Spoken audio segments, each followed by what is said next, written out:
Hello everyone. तो देखो, पुरानी एनसीईआरटी वर्सेस नई एनसीईआरटी की तो बहुत सारी वीडियोस तुमने देखी होंगी जहां पे तुमने गलतियां देखी होंगी। पुरानी एनसीईआरटी में क्या गलती थी, जैसे एम्पुलरी इस्थिमिक जंक्शन वाला, काइटिन हेटेरोपॉलीमर होरोपॉलीमर। तो हम इस वीडियो में इस पे बात नहीं करेंगे।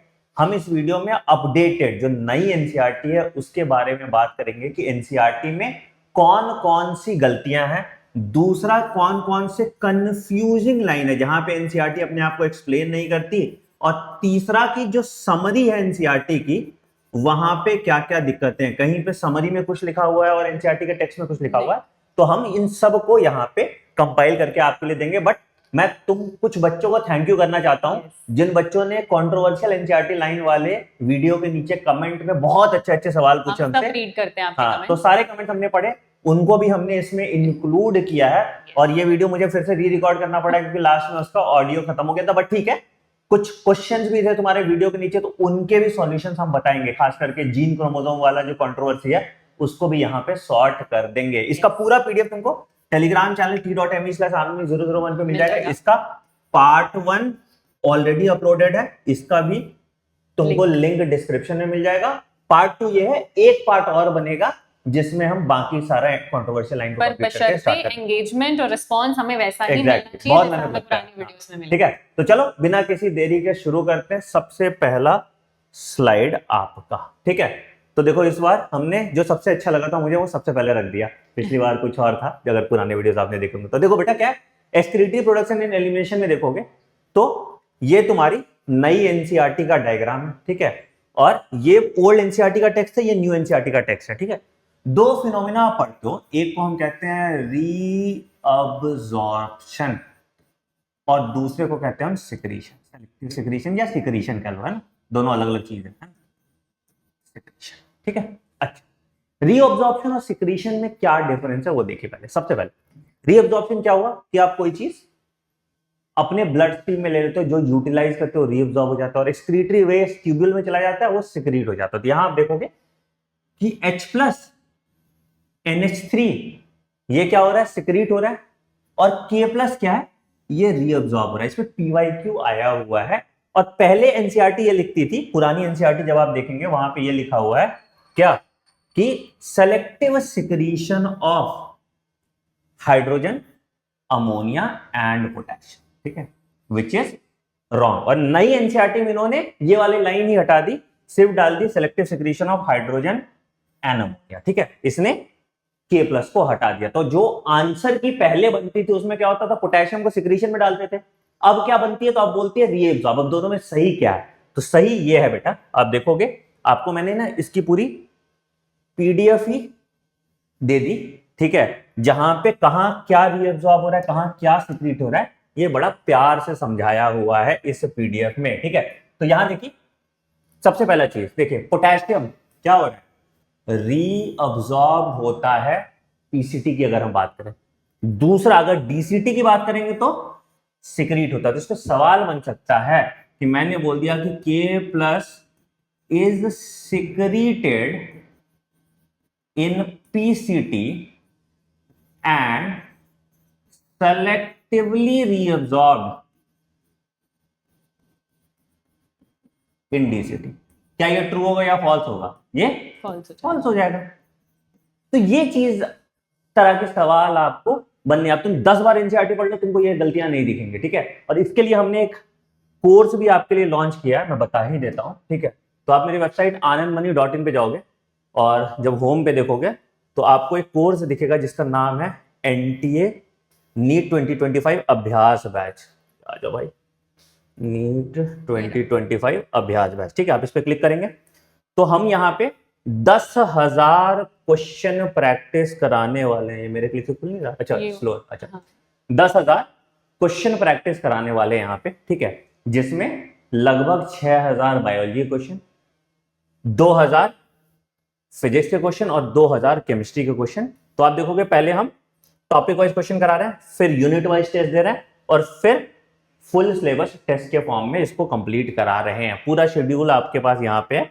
ये लगभग 30 दिन में हम कंप्लीट कराएंगे 10,000 क्वेश्चन। और इसी तरह के नए जो क्वेश्चन आपने नहीं देखे, जहां आप कंफ्यूजन कंफ्यूजन में रहते हो, जहां आपको सही पता नहीं होता क्या आंसर है, उन सब को हम यहां से कराएंगे। ये बैच 1 तारीख से स्टार्ट हो रहा है, आप इस बैच को यहां से परचेज कर सकते हैं सिर्फ और सिर्फ 599 रुपीज में फॉर फर्स्ट 500 स्टूडेंट्स। उसके बाद की प्राइस 999 रुपीज हो जाएगी, तो फटाफट इसको खरीद लीजिएगा।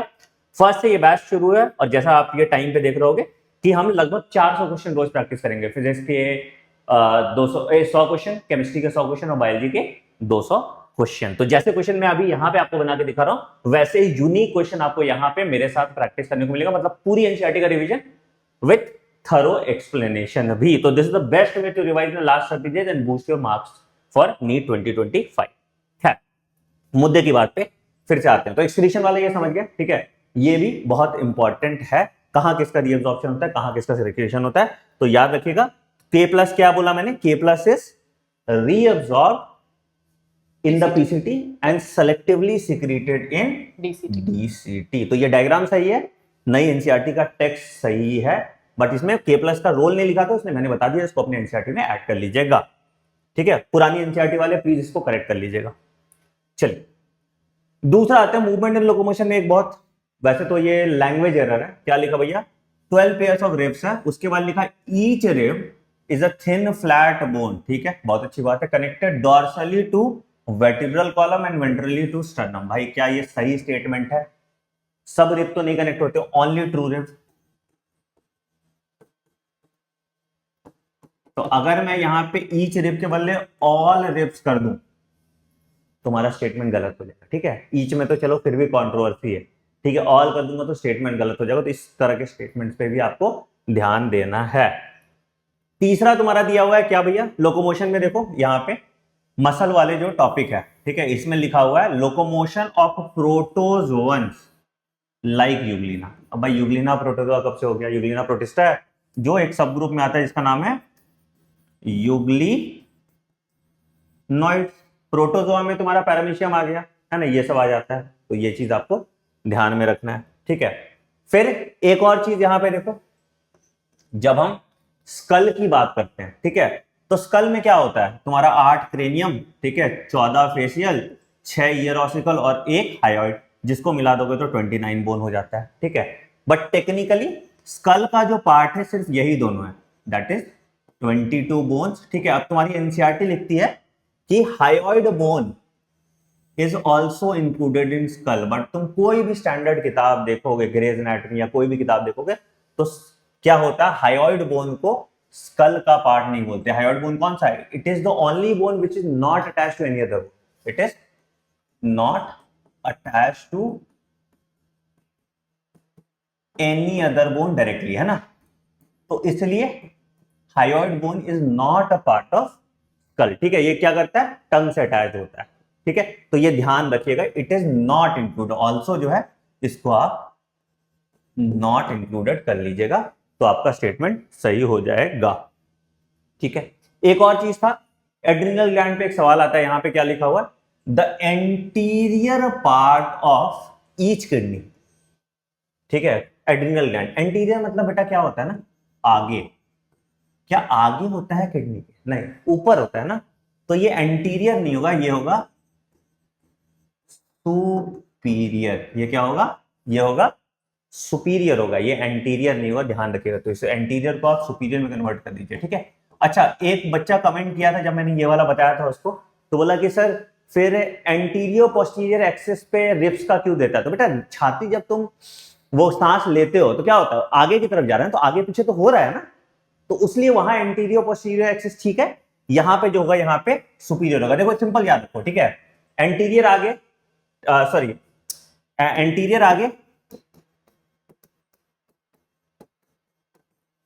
पोस्टीरियर पीछे, ठीक है। सुपीरियर ऊपर, इंफीरियर नीचे, ठीक है।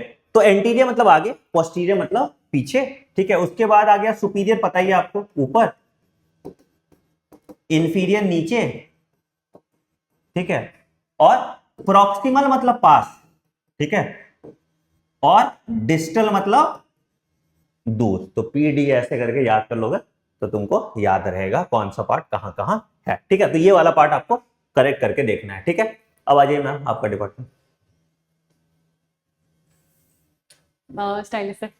तो sexual reproduction in flowering plants हमने डिस्कस किया था बेटा। ये सबसे पहले तो यहाँ पर आप एक स्टेटमेंट देख रहे हो जहां पर एम्ब्रियो सैक का बनना, फीमेल गैमेटोफाइट के बनने का बता रखा है, और उसके बाद लिखा हुआ है कि माइटोटिक डिवीजन हुए, 8 न्यूक्लियस बन गए। उनमें से जो 6 न्यूक्लियस हैं, 6 out of that 8 nucleus are surrounded by cell wall, क्योंकि वो बताना चाहते हैं कि इवेंचुअली फिर क्या होगा आपके पास 7 सेल्ड 8 न्यूक्लिएटेड एम्ब्रियो सैक बन जाएगा। 7 सेल्ड 8 न्यूक्लिएटेड एम्ब्रियो सैक बन जाएगा। ये अगर आपके पास एम्ब्रियो सैक होता है तो आपके पास माइक्रोपाइलर एंड है, आपके पास चैलिजल एंड है, यहाँ पर आपको एंटीपोडल सेल्स मिलते हैं, यहाँ पर आपके पास सिनर्जिड होते हैं, सिनर्जिड के साथ आपके पास एग होता है, और इधर आपके पास 2 पोलर न्यूक्लियाई होते हैं जो कि सेंट्रल सेल में होते हैं। अब इन्होंने ये 3 और ये 3 इन 6 की सेल वॉल की तो बात कर दी, पर सेंट्रल सेल के पास भी तो सेल वॉल है, वो अंडरस्टूड है, तभी तो 7 सेल्ड और 8 न्यूक्लियस हमारे पास बनते हैं। अब होगा क्या अगर मैं एक स्टेटमेंट बेस्ड क्वेश्चन बना दूं, जो हमने यहाँ पे रेजिडेंशियल में किया था, तो ये हमारे बच्चों ने पॉइंट आउट किया था कि अगर मैं इस तरीके से लिख दूं 6 of the 8 nuclei are surrounded by cell wall only, है ना, या ओनली 6 सेल्स कर दूं, इस तरीके से कर दूं, तो वो स्टेटमेंट गलत हो जाएगा, क्योंकि 7 सेल्स के पास सेल वॉल प्रेजेंट होती है, आपके सेंट्रल सेल के पास भी सेल वॉल प्रेजेंट होती है, जो डायरेक्टली स्टेटमेंट में मेंशन नहीं है। अंडरस्टूड जरूर है, पढ़ाया जाता है, पर स्टेटमेंट में मेंशन नहीं है, तो तब यहां पर सिर्फ लाइनें रटने से काम नहीं चलेगा, एनसीईआरटी की समझना भी जरूरी है।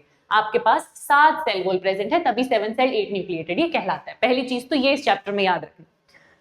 और एक इसमें दूसरी चीज जो हम डिस्कस कर रहे थे बेटा, यहां पर भी मुझे आपको एक फैक्ट बताना है। अगर आप विंड पॉलिनेशन वाले एरिया में जाते हो तो वहां पर कौन कॉब के बारे में बात कर रखी है। डायग्राम आप देखते हो जिसमें आपको कंपैक्ट इन्फ्लोरेसेंस बता रखा है ये कौन कॉब का, और ये जो निकल रहे हैं यहाँ पर ये इसके टैसल्स हैं, जो कि इसके वेल एक्सपोज्ड स्टेमन है, इसका मेल पार्ट है, दिख रहा है आपको साफ साफ, एंथेरोफिलामेंट है। आप कहीं सर्च करोगे डायरेक्टली लिखा हुआ है कि ये इसका मेल पार्ट है, स्टेमन है, टैसल्स मेल पार्ट ही होता है। लेकिन अगर आप इसका कंटेंट रीड करते हो तो वहां पर लिख देते हैं कि टेसल्स तो फीमेल पार्ट है, स्टिग्मा और स्टाइल, और स्टिग्मा और स्टाइल का काम क्या होगा, पोलन ग्रेन को डिस्पर्स करना या ट्रैप करना, तो ऑफ कोर्स ट्रैप करना, है ना। तो एक बच्चे का सर कमेंट भी था कि मैम 2023 में ये सवाल आया था, बिल्कुल बिल्कुल हाँ। बिल्कुल। तो बेटा देखो इसमें क्या है ना कि सिंपल था कि 2023 में क्या होता था, विथ एनसीईआरटी रेफरेंस हम लेके काम कर चला लेते थे। इस बार आपने देखा सुप्रीम कोर्ट ने क्या बोला कि हम एनसीईआरटी को नहीं मानेंगे, जो फैक्ट है उसको मानेंगे। तो ये जब किसी भी किताब में, इसको आपको कैम्बेल का या कहीं भी जितने भी रेफरेंस हमने देखे वहां साफ साफ लिखा हुआ है tassels represent the male part of the corn plant. तो टेक्निकली इसका रोल क्या होना चाहिए, dispersing the pollen, dispersing pollen grain. ये पोलन ग्रेन देगा ना, लेगा थोड़ी, ट्रैप करके रखेगा मेल पार्ट, तो कैसे काम चलेगा। तो ये ना ये स्टेटमेंट गलत है। अब बोलोगे इसमें सर यहाँ पे क्या, यहाँ कॉर्न कॉब लिखा है, देखो यहाँ लिखा है ना कॉब लिखा है बेटा टैसल, तो यहाँ ठीक है, यहाँ नहीं लिखा है भले ही, बट ये भी उसी का एग्जाम्पल दिया हुआ है। तो ध्यान रखिएगा टैसल जो है that is the male part, इसको करेक्ट आप कर लीजिएगा। और हम बहुत जिम्मेदारी के साथ बोल रहे हैं, तुम्हारा नंबर मैं दिलवाऊंगा यहाँ पे, ठीक है। तो ये वाला चीज टेंशन मत लो, ठीक है। बहुत कंफ्यूजिंग माइंड नो मिसट्रस्ट होता है एनटीए को लेके, बट जहां हम बोल रहे हैं उसकी हम पूरी जिम्मेदारी भी लेंगे। यहाँ वो ट्रैप पोलन ग्रेन इसीलिए लिख रहे हैं क्योंकि वो स्टिग्मा स्टाइल की डायरेक्ट बात करें ना बेटा, तो स्टिग्मा का काम तो ट्रैप करना ही है। बट जब स्टेटमेंट ही गलत है कि वो टैसल को फीमेल मानते हैं, वो फीमेल। और तुम एक और चीज देखो ना, पहले किसी जमाने में एम्पुलरी इस्थमिक जंक्शन भी सही माना जाता था, तो काइटिन हेटेरोपॉलीमर भी सही माना जाता था। इसका मतलब जो गलती आप पिछली बार कर रहे थे, इस बार सेम गलती थोड़ी तुम कर सकते हो, नहीं कर सकते हो ना। You will have to do that correction, है ना। तो वो ध्यान रखना बेटा। तो हमें सही चीज पढ़ना और सही चीज मार्क करना है, तो प्लीज इसको नोट डाउन कर लीजिएगा। ये हम बहुत जिम्मेदारी के साथ बोल रहे हैं, और रेफरेंस के लिए हम टेलीग्राम पे इसका रेफरेंस भी वो डाल देंगे, है ना, कहां से हम बता रहे हैं, ठीक है। और डिफरेंस इसमें भी आता है बेटा कि वो स्टेटमेंट बेस्ड है, डायरेक्ट एमसीक्यू है। स्टेटमेंट में तो हम बहुत अच्छे से चैलेंज कर लेंगे ऐसी चीजों को, वहां तो वो सीधा पूछ लिया ना आपसे, तो उसने एग्जैक्टली एनसीईआरटी की लाइन उठा के आंसर दे दिया आपको। तो हम, लेकिन जैसे सर ने आपको कहा, हम ऐसी चीजों को चैलेंज कर लेंगे, आप टेंशन मत लीजिए। अगला हमको ऐसा कंट्रोवर्शियल लाइन मिलता है एनिमल किंगडम में। एनिमल किंगडम में जब आपकी 11वीं फाइलम शुरू होती है, कोडेटा शुरू होता है, तो कोडेटा के बेसिक फीचर बताए जाते हैं कि कैसी सिमेट्री, कैसा सिलोम, सब कुछ। तो वहां बताते हैं कि अब सर्कुलेटरी सिस्टम क्लोज हो जाएगा, अब क्लोज सर्कुलेटरी सिस्टम आना शुरू होगा। कोडेटा को जब आप डिवाइड करते हो तो सब फाइलम्स बता रखी है, यूरोकोडेटा, सेफेलोकोडेटा और वर्टिब्रेटा। उसमें जो सबसे पहली सब फाइलम है जिसका नाम यूरोकोडेटा है, जिसके बारे में जस्ट इसके नीचे ही एनसीईआरटी में पैराग्राफ दिया हुआ है, वहां मेंशन नहीं है। ये kind of out of NCERT line है, पर आपको पता होना चाहिए बेटा कि यूरोकोडेटा आपकी कोडेटा फाइलम का इकलौता एक्सेप्शन है जिसके पास ओपन सर्कुलेटरी सिस्टम होना होता है और आंसर आएगा तो भी आप ओपन सर्कुलेटरी सिस्टम ही मार्क करोगे। बच्चों ने कमेंट सेक्शन में भी मेंशन किया था, मुझे बहुत बढ़िया लगा। ये इन्फॉर्मेशन आपके पास होनी चाहिए, इस एक्सेप्शन के बारे में आपको पता होना चाहिए। इकलौती सब फाइलम जो क्लोज सर्कुलेटरी सिस्टम नहीं देती। तो अगर क्वेश्चन आता है क्या every class and subclass of the phylum Chordata have a close circulatory system without exception, तो वो गलत होगा, बिकॉज एक्सेप्शन हमारे पास है। सिमिलर ऐसा एक्सेप्शनल केस हमें एनिमल किंगडम में एक और मिलता है जो कॉन्ड्रिक्थीस में मिलता है। ये मैंने यहाँ रेजिडेंशियल पे भी एक क्वेश्चन करवाया था, मुझे कमेंट सेक्शन में भी मिला। अगर मैं आपको बोलूं which of the following statement is correct about Chondrichthyes, है ना, तो ये लाइंस हम ऐसे मिस कर जाते हैं बेटा। कॉन्ड्रिक्थीस एक क्लास है जो कि सुपर क्लास पाइसेस को बिलोंग करती है, जो कि सब फाइलम वर्टिब्रेटा को बिलोंग करती है। और वर्टिब्रेटा का जो पैराग्राफ है उसमें साफ साफ बताया जाता है कि क्योंकि आप सब फाइलम वर्टिब्रेटा में एंट्री ले चुके हो, यानी अब आपका नोटोकोड किस में कन्वर्ट होगा, वर्टिब्रल कॉलम में, तभी तो इसका नाम वर्टिब्रेटा है। पर हमारे पास इसमें एक्सेप्शन है, वो भी अर्ली वर्टिब्रेटा में नहीं, लेट में। अर्ली वर्टिब्रेटा तो साइक्लोस्टोमेटा था, साइक्लोस्टोमेटा में भी नोटोकोड वर्टिब्रल कॉलम में कन्वर्ट हो गया था। लेकिन जब आप कॉन्ड्रिक्थीस में आते हो आपको एक्सेप्शन मिलता है, इनमें notochord through out the life. वैसे मैं आपको बताऊं बेटा, ये जो क्लास है कॉन्ड्रिक्थीस की वैसे ही एक्सेप्शन से भरी हुई है। वीवी पेरिस है, इंटरनल फर्टिलाइजेशन कर रहे हैं, तो ऑलरेडी इनके अंदर आपको पता एक्सेप्शन आता है। और ये one of the most important exception है जो आप याद रखोगे। यहां पर भी अगर ऑल वाला स्टेटमेंट आता है तो वो ठीक नहीं होगा, क्योंकि एक्सेप्शन हमारे पास है। वहीं जहां एनिमल की बात करें तो अगला एनिमल फ्रॉग, इसमें भी गलती कर रखी है एनसीईआरटी ने और समरी में गलती कर रखी है। जहां स्ट्रक्चरल ऑर्गेनाइजेशन इन एनिमल की आप बात करते हो, अब तो सिर्फ फ्रॉग ही रह गया नहीं एनसीईआरटी में, उसकी अगर आप समरी देखेंगे तो उन्होंने एक बहुत बड़ी गलती कर रखी है एनसीईआरटी में कि उसके सर्कुलेशन को लिखा हुआ है सिंगल सर्कुलेशन। आप पढ़ते हो बॉडी फ्लूइड्स एंड सर्कुलेशन में आनंद सर के साथ, सिंगल सर्कुलेशन तो फिशेस में मिलता है, पाइसेस में मिलता है, एम्फीबियंस और रेप्टाइल्स में होता है इनकम्प्लीट डबल सर्कुलेशन, बर्ड्स और मैमल्स में होता है कंप्लीट डबल सर्कुलेशन। तो जो इनकम्प्लीट डबल सर्कुलेशन आपको मिल रहा है वो फ्रॉग में मिल रहा है, सिंगल नहीं। ये गलत है। आंसर अगर आपसे पूछा जाएगा आप इनकम्प्लीट डबल सर्कुलेशन ही करेंगे बिना दूसरी बार भी सोचे, यही आपका आंसर होगा बेटा। अब सर का डिपार्टमेंट आ गया, ह्यूमन रिप्रोडक्शन। यार देखो एक स्टेटमेंट है यहाँ पे ह्यूमन रिप्रोडक्शन में, क्या है कि भाई the secondary oocytes forms a new membrane called zona pellucida, ठीक है। बट तुम स्टैंडर्ड किताबें देखोगे, जैसे ये डायग्राम टोटोरा का है, इससे भी अगर ऊपर के आप एम्ब्रियोलॉजी की किताबें वगैरह देखेंगे तो सब जगह जोना पेलिसिटा का फॉर्मेशन लेट प्राइमरी फॉलिकल में होता है, ठीक है। तो बोलोगे सर क्या ये गलत है? नहीं, देखो एनसीईआरटी का ना परसेप्शन यहाँ डिफरेंट है। क्या होता है जनरली जब हम मेडिकल कॉलेजेस वालों को बच्चों को पढ़ाते हैं तो क्या होता है कि आपको यहाँ तो प्राइमरी फॉलिकल दिखता है, ठीक है, उसके बाद सेकेंडरी फॉलिकल दिखता है, there is no tertiary follicle और ग्राफियन फॉलिकल दिखता है, ठीक है।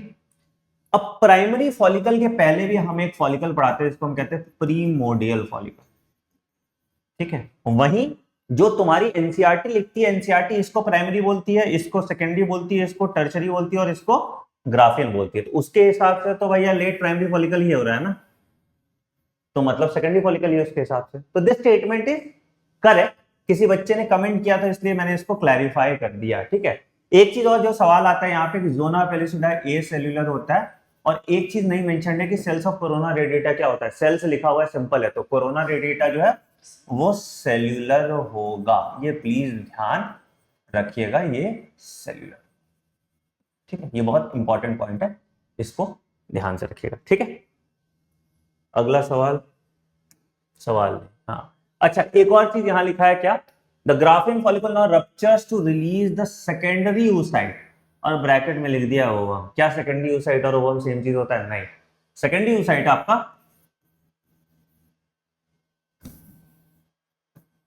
कहां रिलीज होता है? सेकेंडरी oocyte आपका रिलीज होता है जब आपका LH सर्ज होता है और ग्राफियन फॉलिकल से रप्चर करके सेकेंडरी oocyte रिलीज होता है, and this secondary oocyte is arrested in metaphase 2 of meiosis 2। यहां अटका रहता है, ये कंप्लीट नहीं करता। जब यहां पे एंट्री ऑफ स्पर्म होगा उसके बाद नहीं ये अपना कंप्लीट करेगा, सेकेंड मियोटिक डिवीजन और रिलीज होगा सेकेंड पोलर बॉडी और ओवम, और हैप्लॉइड ओवम जो होता है जिसको हम ऊटेड भी बोलते हैं। तो ये चीज आपको ध्यान देना होगा, ठीक है। तो technically secondary oocyte is formed after first meiotic division and ovum is formed after second meiotic division. तो both of them are not the same thing, ये ध्यान रखिएगा, ठीक है। तो ओव्यूलेशन में रिलीज ऑफ सेकेंडरी oocyte होता है, ओवम का रिलीज नहीं होता है। ठीक है, चलिए अब एक ये वाला था, हमने अभी जो पहले रिकॉर्डिंग कराया था उसको समझाया था। इसका परसेप्शन मैं समझाता हूं कहां से क्या आता है। ठीक है, देखो टेक्निकली वही वाला बात है, कान को तुम इधर से पकड़ो उधर से पकड़ो वैसा वाला चीज है। समझो पहला क्या बोल रहा है, इसमें से कौन सा जीन है कौन सा क्रोमोसोम है। ठीक है, अब एक कोचिंग इंस्टीट्यूट इसका उल्टा बोलती है, दूसरा इसका उल्टा बोलती है, और दोनों का एनालॉजी मैं समझाता हूं फिर हम बात करते हैं। ठीक है, तो देखो बेटा क्या है, ए में क्या बोल रहा है, occurs in pair, occurs in pair हमको पता है, जीन भी पेयर में होता है, क्रोमोसोम भी पेयर में होता है, बहुत अच्छे से पता है। Segregate at a time of gamete formation, बिल्कुल ये भी सेग्रीगेट करता है ना, segregate at a time of gamete formation, बिल्कुल सही बात है। ठीक है, अब यहां पे एक बात बोल रहा है, इंडिपेंडेंट पेयर्स सेग्रीगेट इंडिपेंडेंटली, और लिखा है one pair segregates independently of each other. तो बेटा जब जीन में हम देखते हैं कि अगर क्लोजली एसोसिएटेड होते हैं जीन, या जिसमें लिंकेज होता है, या जो लॉ ऑफ इंडिपेंडेंट सॉर्टमेंट नहीं फॉलो करते हैं, उन केसेस में सेग्रीगेशन नहीं हो पाता। ठीक है, टेक्निकली सेग्रीगेशन वर्ड गलत यूज किया है, सेग्रीगेशन तो अलील वाले केस में आपको ज्यादा आसानी से देखने को मिलता है, तो यहां पे वो लैंग्वेज एरर है और कुछ नहीं है। तो उसके हिसाब से अगर उस वाले पॉइंट ऑफ व्यू से देखोगे तो ये जीन हो जाएगा। ठीक है, और one pair segregates independent of each other, generally क्या है कि हमेशा एक क्रोमोसोम दूसरे से इंडिपेंडेंटली सेग्रीगेट करेगा। ठीक है, तो उसके हिसाब से ये क्रोमोसोम हो जाएगा। बट मैम का जो एक्सप्लेनेशन था वो भी सही था, मतलब उनका पॉइंट ऑफ व्यू भी सही था, जिस हिसाब से वो इसमें क्रोमोसोम कह रहे थे कि इंडिपेंडेंट क्रोमोसोम आराम से इंडिपेंडेंटली सेग्रीगेट कर रहा है। ठीक है, तो यहाँ होमोलोगस क्रोमोसोम की बात कर रहा है, इस कारण से ये सेग्रीगेशन देता है। ठीक है, तो वैसे तो देखो इस पे क्वेश्चन नहीं आना चाहिए, आएगा तो तुम जीन और क्रोमोसोम ही मार्क कर देना, क्योंकि ज्यादा स्टैंडर्ड जगह ऐसे ही लिखा हुआ है, but there is no right answer to it, that is what I am saying. ठीक है, ये ध्यान रखना। ठीक, चलिए अगला देखते हैं। अगला आ गया सेक्स डिटर्मिनेशन वाला, क्या है भैया, ये बड़ा इंटरेस्टिंग है। तो इसमें देखो क्या है कि एक्सओ हम पढ़ते हैं कि इंसेक्ट में पाया जाता है, फिर हम XY पढ़ लेते हैं ह्यूमन और ड्रोसोफिला में पाया जाता है।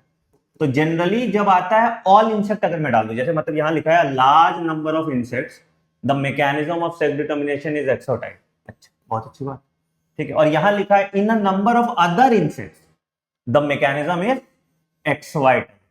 तो अगर दोनों ऑप्शन दिया होगा, एक्सओ भी दिया और XY भी दिया, तुम क्या मार्क करोगे, तुम एक्सओ मार्क करोगे। ठीक है, बट यहीं पे अगर स्टेटमेंट मैंने ऑल इंसेक्ट्स हैव एक्सोटाइप, तो यहां पे तुम्हारा गलत हो जाएगा, ये ध्यान रखिएगा। ठीक है, अच्छा दूसरा और क्या होता है कि इन ड्रोसोफिला एक्स और वाई क्रोमोसोम तो होता है, बट वाई क्रोमोसोम का सेक्स डिटर्मिनेशन में कोई रोल नहीं होता, हम XY रेशियो निकालते हैं। ये हो गया number of autosomes, autosomal pair. हाँ ऑटो। ठीक है, तो अगर ये रेशियो बराबर 1 होता है तो फीमेल है ना, 0.75 है तो इंटरसेक्स है, 0.5 है, हाँ 0.5 है तो मेल, और 0.33 है तो मेटा मेल, और 1 से ज्यादा है तो मेटा फीमेल। तो ये चीज ध्यान रखिए, XY रेशियो निकालते हैं हम ड्रोसोफिला में। तो सवाल आया था Y chromosome has no role in sex determination, सही स्टेटमेंट है, गलत स्टेटमेंट नहीं है, इस चीज को भी आपको ध्यान में रखना है।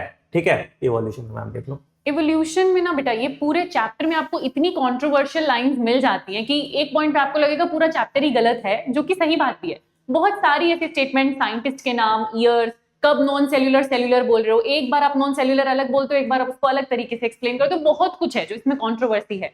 पर एक स्टेटमेंट जो मैंने काफी रिपीटेडली आपके कमेंट सेक्शन में देखा था, वो सबसे पहले ही पेज पर आपको मिल जाता है, बिग बैंग थ्योरी। अब बिग बैंग थ्योरी हम पढ़ते हैं, मैंने भी आपको जियोलॉजिकल टाइम स्केल में याद करवाया कि 20 बिलियन ईयर्स अगो पहले बिग बैंग थ्योरी हुई, यूनिवर्स बना। ये डेटा भी अपडेटेड है अब हमारे पास, वो 13.8 बिलियन ईयर्स है। करेक्ट फैक्ट आप मानोगे तो फैक्ट ये है, तो क्या करें मैम, 20 या 13.8? बेटा एनटीए ऐसा क्वेश्चन आपसे नहीं बनाएगा, पहली बात। वो रखेगा तो 20 रखेगा, वो ऐसा फैक्चुअल वाला रखेगा नहीं। डेटाबेस चीजें अगर चेंज करने चले तो इस चैप्टर में बहुत ज्यादा चेंज होगी। तो खास कर इस चैप्टर के लिए मैं इस वीडियो में आपको कह रही हूँ बेटा, एनसीईआरटी को स्ट्रिक्टली फॉलो करते हैं, क्योंकि वरना पूरा चैप्टर ही शायद हमारा गलत हो जाएगा। फैक्ट ऐसे बहुत सारे हैं जो इस चैप्टर में हम करेक्ट कर सकते हैं, पर हम फोकस एनसीईआरटी पे करेंगे स्पेसिफिकली एवोल्यूशन के लिए एटलीस्ट, है ना। तो ये थोड़ा सा एक और ह्यूमन इवोल्यूशन में था वो 3 to 4 मिलियन ईयर्स एगो वाला होमिनॉइड वाला था, और अबाउट 2 मिलियन ईयर एगो ऑस्ट्रेलियोपिथेकस। वो भी उन्होंने गलत लिखा हुआ है वहां पे, वो ह्यूमन मतलब जो होमिनॉइड वाला है वही तो ऑस्ट्रेलियोपिथेकस है। ड्रायोपिथेकस आता है, रैमापिथेकस आता है, फिर ऑस्ट्रेलियोपिथेकस आता है, फिर होमो हैबिलिस, फिर होमो इरेक्टस। ह्यूमन इवोल्यूशन भी हम अच्छे से आपको कॉन्सेप्ट वाले सीरीज में करा देंगे। तो सर आपको ऐसे सारे टॉपिक्स जिनमें आपको दिक्कत होती है, एक अलग से प्रॉपर सीरीज में आपको ढंग से एक्सप्लेन करेंगे कि कैसे आंसर करना है। माइक्रोब वाला चैप्टर बहुत छोटा सा है, एक क्वेश्चन आता है, पर इसमें भी बहुत सारी गलतियां एनसीईआरटी में मिल जाती हैं। सबसे पहले एक लाइन थी, ये लाइन मैंने रेजिडेंशियल में टेस्ट में बच्चों से पूछी थी और उन्होंने गलती करी, इसलिए मैं आप लोगों के लिए लेकर आ रही हूँ। क्योंकि जहां आप लास्ट टॉपिक पढ़ते हो माइक्रोब का, बायो फर्टिलाइजर्स की बात होती है, तो बायो फर्टिलाइजर्स में चाहे बैक्टीरिया है बेटा, चाहे साइनोबैक्टीरिया है, चाहे आपके पास माइकोराइजा है, मोर और लेस हम पढ़ रहे हैं कि बैक्टीरिया नाइट्रोजन फिक्सेशन करता है ना, और नाइट्रोजन फिक्सेशन करके सॉइल में नाइट्रोजन कंटेंट बढ़ाता है, तभी वो बायो फर्टिलाइजर है। और अगर किसी ने कभी भी नाइट्रोजन फिक्सेशन ढंग से पढ़ा होगा, जो पहले मिनरल न्यूट्रिशन वाले चैप्टर में आता था, तो डेफिनेशन ही ये कहती है कि फिक्सेशन के दौरान आप एटमॉस्फेरिक नाइट्रोजन को बैक्टीरिया लेता है, इनऑर्गेनिक फॉर्म में कन्वर्ट कर देता है, फिर उसको प्लांट्स यूज करते हैं और बाकी ऑर्गेनिज्म यूज करते हैं, और फिर वो अपने ऑर्गेनिक नाइट्रोजन कंपाउंड बनाते हैं। यानी आप कर क्या रहे हो नाइट्रोजन फिक्सेशन में, इनऑर्गेनिक फॉर्म्स बना रहे हो, अमोनिया, अमोनियम आयन, ये सब। लेकिन एनसीईआरटी क्या लिखती है कि ये जो बैक्टीरिया है, जो राइजोबियम है, ये एटमॉस्फेरिक नाइट्रोजन को फिक्स करता है इनटू ऑर्गेनिक फॉर्म। ये सीधा यहाँ पर ऑर्गेनिक फॉर्म लिख देती है। और अगर मैं यहाँ पर डैश कर 4 ऑप्शन बना दूं ना, और सबसे पहला ऑप्शन इनऑर्गेनिक लिखूं, तो आपके दिमाग में भी इनऑर्गेनिक आएगा। जिसको थोड़ा बहुत भी नाइट्रोजन फिक्सेशन आता है वो इनऑर्गेनिक पे टिक लगाने जाएगा। पर देखो एनसीईआरटी ने थोड़ा सा यहाँ बदल दिया, क्योंकि उसने डायरेक्टली फाइनल फॉर्म की बात कर ली है, ऑर्गेनिक फॉर्म, और उसके बाद वो लिख भी देता है कि फिर प्लांट उसको यूज कर रहा है एज न्यूट्रिएंट, तो न्यूट्रिएंट की फॉर्म में तो ऑर्गेनिक ही आएगा, इसीलिए ये करेक्ट है। ये 2 बार यहाँ पे रिपीट होता है और दोनों बार ऑर्गेनिक फॉर्म लिखा जाता है। तो अगेन अगर डायरेक्टली एनसीईआरटी इस लाइन से क्वेश्चन बनाती है कि क्या ये स्टेटमेंट ठीक है, तो ऑर्गेनिक इनऑर्गेनिक में कंफ्यूज मत होना, यहाँ ऑर्गेनिक लिखा हुआ है। इनऑर्गेनिक लिख के कोई भी आपको कंफ्यूज कर सकता है अगर आपको बेसिक नाइट्रोजन फिक्सेशन आता है तो। दूसरी लाइन आपको मिलती है बायो कंट्रोल एजेंट्स में, जहां बायो कंट्रोल एजेंट्स की बात की हुई है। ये हमने पहले भी इसी चैनल पर डिस्कस किया जब हम एनसीईआरटी की कंफ्यूजन लाइंस डिस्कस कर रहे थे।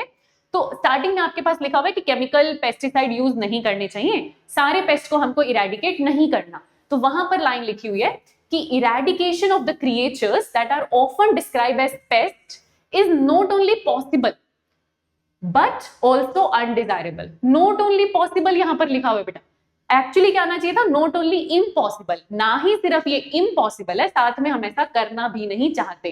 चाहे तो अभी ओनली वर्ड हटा दो कि इट्स नॉट पॉसिबल, पर नॉट ओनली पॉसिबल का कोई सेंस यहाँ पर नहीं बन रहा। और ये इससे क्वेश्चन नहीं आएगा, बट ये बच्चों के कमेंट सेक्शन में था तो हमने यहाँ पे क्लैरिफाई आपके लिए कर दिया। वैसे स्टेटमेंट बेस्ड क्वेश्चन चाहे तो बना भी सकते हैं, बट बहुत कम चांसेस हैं यहाँ पे। ठीक है, बायो कंट्रोल में ही लास्ट में जहां आप जाते हो, जहां पर बैसिलस तुरिनचिनेसिस की बात की गई है, ट्राइकोडर्मा की बात की गई है, और न्यूक्लियोपोलीहेड्रोवायरस की बात की गई है, तो वायरस के आगे एनसीईआरटी वर्ड लिख देती है जीनस। और वायरस बाइनोमियल नोमेनक्लेचर के रूल्स के तहत नहीं लिखा जाता, क्योंकि उसका बाइनोमियल नोमेनक्लेचर नहीं होता तो उसके पास कोई जीनस और स्पीशीज नहीं होते। तो ये जीनस वर्ड लिखना ऑफ कोर्स गलत है। हाँ, ये स्टेटमेंट एनसीईआरटी की गलत है, यहाँ जीनस वर्ड नहीं आना चाहिए। अगेन मैं बोलूं कि ऐसी लाइन से माइक्रोब से क्वेश्चन आएगा, नहीं आएगा। बीइंग वेरी प्रैक्टिकल, माइक्रोब से क्वेश्चन आएगा तो ट्राइकोडर्मा से आएगा जो आपके लिए साइक्लोस्पोरिन बनाता है, और मोनास्कस परफ्यूरियस जो स्टैटिन बनाता है, हम वो भी ऑलरेडी डिस्कस आपके साथ कर चुके हैं, है ना। आगे देखो, फिर से डेटा वाली चीज आ गई, biodiversity and it's conservation. Sir ने आपको ऑलरेडी बता रखा है बेटा, चाहे वो रिप्रोडक्टिव हेल्थ था, चाहे वो बायोडाइवर्सिटी है, ऐसे डेटा जो ईयर बाय ईयर चेंज हो रहे हैं, उनके लिए आप एनसीईआरटी को याद मत कीजिए। स्पेसिफिकली ऐसे क्वेश्चन नहीं बनने चाहिए, क्योंकि आप रिप्रोडक्टिव हेल्थ में अगर जाते हैं तो पॉपुलेशन का सेंसस अब चेंज हो चुका है, तो पुराना डेटा चेंज कर देना चाहिए। अब नहीं करिए एनसीईआरटी तो क्या करें, तो उससे क्वेश्चंस की एक्सपेक्टेशन अपने आप ही कम होती है। जैसे इसका एक बहुत बड़ी कॉन्ट्रडिक्टरी लाइन आपको मिलती है जो एनसीईआरटी ने खुद कर रखी है। अगर आप एनसीईआरटी के कंटेंट में जाते हैं तो आपको दे रखा है कि 90 नेशनल पार्क है, 448 वाइल्ड लाइफ सेंचुरीज है और 14 बायोस्फीयर रिजर्व है। और ऐसा नहीं है ये क्वेश्चन रिपीट नहीं होता, बहुत होता है। मतलब आई गेस 2022 या 23 में ही आया था, जहां मैच द फॉलोइंग आया था। एक तरफ बायोस्फीयर रिजर्व, नेशनल पार्क और वाइल्ड लाइफ सेंचुरीज लिखा था, दूसरी तरफ नंबर्स लिखे थे और मैच करने थे। तो अब वहां तो बेटा आप 448 को ही वाइल्ड लाइफ सेंचुरी से मैच करोगे। लेकिन जो बच्चे मेंशन कर रहे थे कमेंट सेक्शन में कि मैम इसकी समरी में जाओ तो मोर देन 450 लिखा हुआ है, तो हम किसको करेक्ट माने। तो अगर आप मुझसे फैक्ट पूछते हैं बेटा, तो फैक्ट ऑफ कोर्स आप मोर देन 450 को करेक्ट मानोगे, बिकॉज अभी जो डेटा है by wild life institute of India ने जो हमें दे रखा है वो 573 वाइल्ड लाइफ सेंचुरीज का दे रखा है। पर ये तो एक चीज है ना, ऐसे तो फिर पूरे चैप्टर का डेटा चेंज हो चुका है। तो ऐसे क्वेश्चन आने की संभावना नहीं होती कि वो डायरेक्टली ऐसा डेटा आपसे पूछे। पर मैच द फॉलोइंग के फॉर्म में आता है, तब ये मत सोचना कि हम तो चैलेंज करेंगे सर, तो चैलेंज, तब मैच कर लेना प्लीज जाकर उसको, जो सीधा सीधा दे रखा है। तो कम से कम वहां ही मत सोचना कि 448 से नेशनल पार्क तो नहीं मैच हो रहा ना, वहां तो 448 से वाइल्ड लाइफ सेंचुरी ही मैच होगा, प्लीज उसको कर लेना। और ऐसी चीजों में कंफ्यूज होना बंद कीजिए, ऐसा डेटा वो नहीं पूछेंगे। ऑलरेडी एक और डाउट था कमेंट सेक्शन में राइस ट्रेन को लेके कि बायोटेक्नोलॉजी में तो 2 लाख लिखा हुआ है, फिर आगे आप जाते हो बायोडाइवर्सिटी में तो 50,000 लिखा हुआ है। तो ऐसी चीजों पे क्या क्वेश्चन अभी तक आया है? ना आया है, ना आएगा, और आएगा तो दोनों डेटा एक साथ ऑप्शन में कभी भी नहीं होंगे। तो इन चीजों पर प्लीज कंफ्यूज होना बंद कीजिए। आपके मॉक टेस्ट में ऐसे क्वेश्चन जरूर आते हैं, हम भी डालते हैं मॉक टेस्ट में। प्रॉब्लम क्या होता है ना यार, देखो मान लो कि इकोलॉजी का से मुझे टेस्ट लेना है और इकोलॉजी में 100 क्वेश्चन बनाने हैं, तो मैं तो फिर यहीं से क्वेश्चन बनाऊंगा ना। तो आपके मॉक टेस्ट में आते हैं ऐसे क्वेश्चन, हम भी डालते हैं, उनकी गलती नहीं है। बट फुल टेस्ट में आपको ऐसे क्वेश्चन देखने को बहुत बहुत कम मिलेंगे। अगर मिलेंगे भी तो मैच द फॉलोइंग मिलेंगे, जहां पे आपको डेटा याद नहीं रखना, आपको रेंज पता होना चाहिए कौन ज्यादा है कौन कम है, ये चीज ध्यान रखिएगा बस। ठीक है, यही बेटा बायोडाइवर्सिटी में हम बात कर रहे थे। तो इसकी समरी में ना एक और चीज एक्स्ट्रा है जो टेक्स्ट में नहीं है, और ये एक एग्जांपल है। ऐसे और बहुत से चैप्टर्स में किया गया है कि कुछ डेटा है या कुछ बातें हैं जो मेन कंटेंट में नहीं लिखी हुई पर समरी में लिखी हुई हैं, तो वो हम आपको पार्ट 3 में देंगे अगेन, अगर आप ऐसा ही रिस्पॉन्स हमको देते रहे तो। जैसे अगर आप बायोडाइवर्सिटी एंड कंजर्वेशन की बात करो तो चैप्टर में एक्सटिंक्शन के बारे में बता रखा है कि 15,500 स्पीशीज लास्ट 500 साल में एक्सटिंक्ट हुई है, सब बात बता रखी है। पर इंडिया का कोई नाम नहीं है, इंडिया का कोई डेटा नहीं है। समरी में बता रखा है कि इनमें से 650 से ज्यादा तो इंडिया से एक्सटिंक्ट हुई है। अब ये लाइन आ सकती है ना असर्शन रीजन में बनके कि अच्छा 15,500 स्पीशीज एक्सटिंक्ट हुई है and more than 650 of that was from India. अब आप सोचोगे तो एनसीईआरटी में कहीं नहीं है, हमें तो पता ही नहीं है, तो आउट ऑफ एनसीईआरटी असर्शन सही है, रीजन सही कैसे करें? तो उसके लिए एनसीईआरटी पढ़ना जरूरी है। सेल साइकिल सेल डिवीजन की एनसीईआरटी में नहीं लिख रखा कि कौन से फेज ऑफ इंटरफेज में ज्यादा ऑर्गेनल डुप्लीकेट करते हैं, पर एनसीईआरटी की समरी लिखती है। तो ऐसी कुछ चीजें जो समरी में लिखी जाती है कंटेंट में नहीं होती, कई चैप्टर्स में मिलती है, और इसीलिए समरी पढ़ना जरूरी है क्योंकि स्टेटमेंट बन सकता है। उसका एक चीज यहाँ पर हमने मेंशन कर दिया, और जो आगे चीजें होंगी वो हम आपको अगली वीडियोस के अंदर दिखाएंगे। अच्छा, एक और चीज, जैसे ये एनसीईआरटी समरी वाला पॉइंट है, तो हम करा देते हैं ना इनको एनसीईआरटी समरी का रिकॉल, कोई नहीं कराता।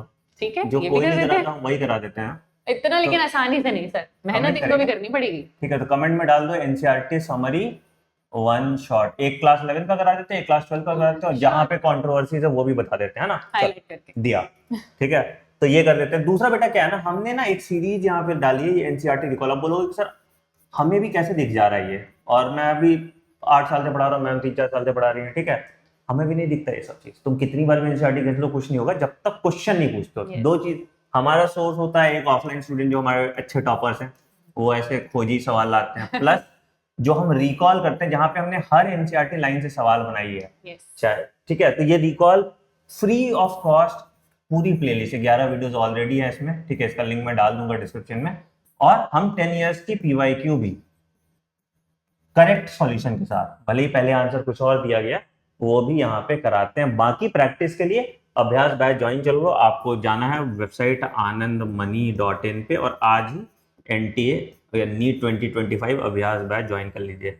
एनटीए भी बिना पूछे हमसे सवाल तो देगा नहीं, तो लोड नहीं लेना है आपको, ठीक है। बाकी कमेंट सेक्शन में और आपके जो भी डाउट है, जैसे एक डाउट बच्चे ने पूछा था क्लमाइडोमोनास क्लोरेला, क्या देखो ऑल सिंगल सेल यूकैरियोट हम प्रोटिस्टा में रखते हैं, पहले अलगे का पार्ट था इसलिए अलगे में पढ़ा दिया जाता है, ठीक है वो प्रोटिस्टा। तो इस तरह के और डाउट्स है तो आप कमेंट सेक्शन में मेंशन कीजिए। बाकी हमारे भी 30-40 और डाउट है, तो एक वीडियो में उसको भी निपटा देंगे। तो 3 सीरीज हो गया आपका कंट्रोवर्शियल लाइन का, एक ये दूसरा सीरीज है, इसके पहले एक हमने किया है और एक लास्ट वाला होगा। और प्लस हम फिर क्वेश्चन प्रैक्टिस करके इंश्योर कर लेंगे कि बायोलॉजी में तुम एकदम रेडी हो, 360 मार्क्स के 360 मार्क्स आ जाए, ठीक है।